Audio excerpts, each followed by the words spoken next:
the widespread opinion that doctors do not like AI, the survey by GE shows that a notable 64% of clinicians recognize the need of collaboration between the care teams and data scientists to improve healthcare outcomes. Welcome back to AI Peel, where we explore how AI is shaping the future of healthcare just 5 minutes per episode. I am Daria, your host for today, and today's episode is all about one fundamental question. What is AI? AI is everywhere these days, but what it actually means? And to help us break it down, we've got Anton Balakirev, the CEO of Digress, a medical startup using AI in critical care daily. Anton, when we say AI, what are we really talking about?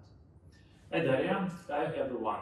Before we dive into AI, let me start with another simple example.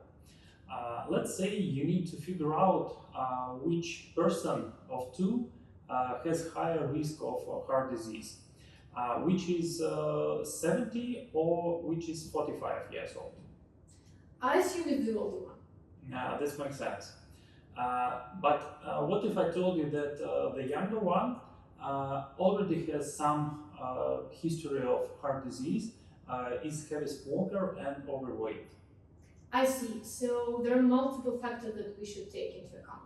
Yes, exactly. And if we consider also stress levels, diet, physical activity. And here the things are getting complicated pretty quickly, and we will probably need some time to come to the right conclusion answer. Likely not. Thanks to Framingham Heart Study that has been started almost 80 years ago in 1948 and still ongoing, still running today, we have analysis for history of heart disease and habits of thousands of people.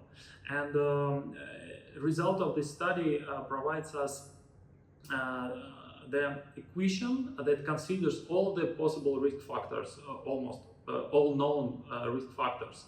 You can input it to these equations and with specific weights, negative or positive, you will get the result of how high risk of heart disease in, let's say, next 10 years for you. So for example, I did it yesterday on Mayo Clinic website. I just input my own parameters and get risk of my heart disease in the next 10 years.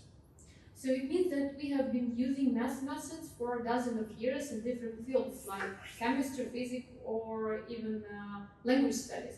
But how it relates to AI? Sorry for such long introduction. I guess it can be confusing, but it was important because this is AI by definition. Term artificial intelligence appeared in 1950s and referred to a group of math methods that were used to perform tasks that usually performed by human intelligence.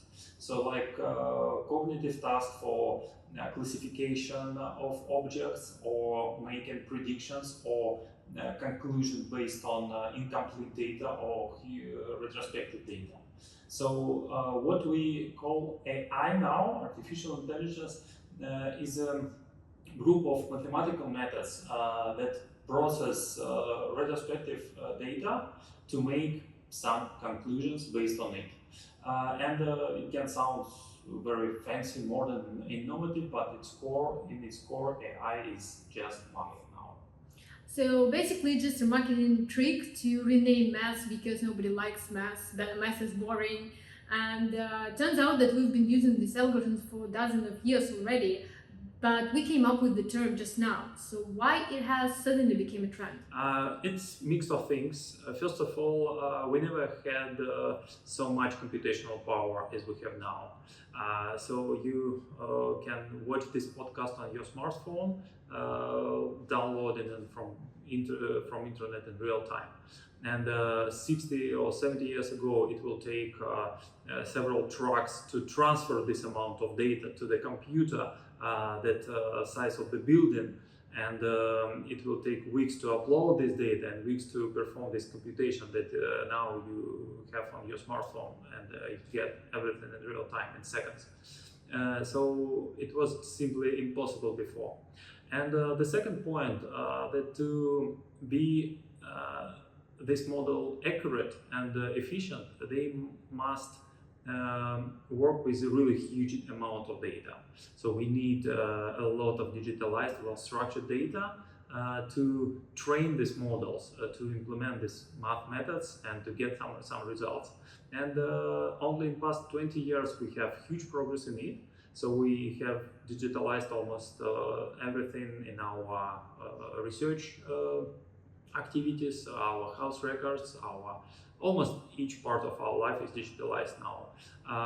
And that's when AI comes into play. So now we can use our huge computational power on huge data sets, and it provides good results. So today we're just building on top of these foundations using just more complex algorithms and larger data sets to make more accurate predictions and give insights. So basically it's just like moving from a paper map to a GPS system, and the AI is not just a mystical black box that some people want to make it. It's super convenient to say and describe AI as a like magic or black box, and it may look like this because it's really when you ask ChatGPT some question and you get out of nowhere answer, and sometimes it's accurate, sometimes it's hallucination. It may look like magic, black magic, or bad magic. But I would say that it's not more magic than, for example, positron emission tomography or other hardware equipment, medical that used in medical field, and which is used on antimatter and quantum field theory. Super complicated topics. It's really hard to understand. It's really hard to describe when you understand all math behind it, and we use it every day for really 20-30 years already, and it works. It helps people in cardiology, neurology, oncology, and it of course has its limitation, and the same with AI. So it's super complex math like differential calculus, matrix multiplication, probability theory, implemented on huge data sets, and it's provided good results with some limitations, of course. In conclusion, the big difference today is that we have more computing powers and more data, and we can use AI for solving more complex issues, for example, like analyzing and processing hundreds of values per second to help ICU doctors make life-saving decisions for their patient. And though AI might sound complicated, we should remember that at its core it's just math. And understanding how it works is the first step to understanding its potential and its limitations in healthcare.